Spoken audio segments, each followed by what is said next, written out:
আচ্ছা কোনসে আল্লাহ বড় না মানুষ বড়? ধরো গাদা, তুই কার হাতে কার জোড়া দেশ? কুড়ায় আল্লাহ আর কুড়ায় মানুষ। যেটা কবার কইছে ওইটা কন। আল্লাহ বড় না মানুষ বড়? আল্লাহ তো বড়। আল্লাহ বড়, তাহলে আল্লাহর কথা না হইনা মানুষের কথা শুনেন কে? তুই কি কইতাছস? কি আর আল্লাহর কথা মানে না মানুষের কথা মানে? হ্যাঁ, কি আর মানুষের কথা শুনেন তাই না? আমনে যে ওই দিনকে ডায়াবেটিসের রোগ নিয়ে যে হাসপাতালে গেলেন, ডাক্তার আপনারা কত কিছু খাবার না করলো, সব কিছু না খাই এখন চলতেছেন।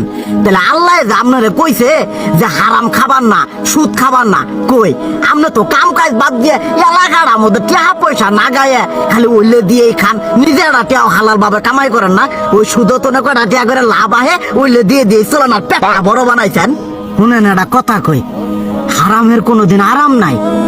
হালাল পথে রুজি রোজগার করেন, প্রয়োজনে এড়া বেলা কম খায়েন, তাও শরীর পিণ্ডও ভালো থাকবো, কোনো রোগ বেদও হবো না, আরামও পাবেন, আল্লাহও খুশি থাকবো।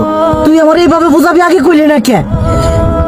আসলে এই বিষয়টা তো আমি কখনো মাথায় এইভাবে নেই যে আমাদের কখনো ডাক্তার নিষেধ করলে ঠিকই আমরা নিষেধ মানি, কিন্তু উপর আল্লাহ যে কত কিছু নিষেধ করে দিয়ে সেটা মানি না। আর এই যে হারাম পথে টিয়া পয়সা কামাই করতেছেন, শরীরের মধ্যে দুনিয়া রোগ ব্যাধ হয়েছে, দেখা যাইতেছে যা টিয়া হারাম পথে কামাই করতেছেন তার তো বেশি টিয়া মনে করেন জ্বলে যাইতেছে গা বেশি। আজকের পর থেকে আমি আর এই হারাম সুদ খামো না, আমি হালাল পথে চলবো, হালাল টাকা পয়সা ইনকাম করবো।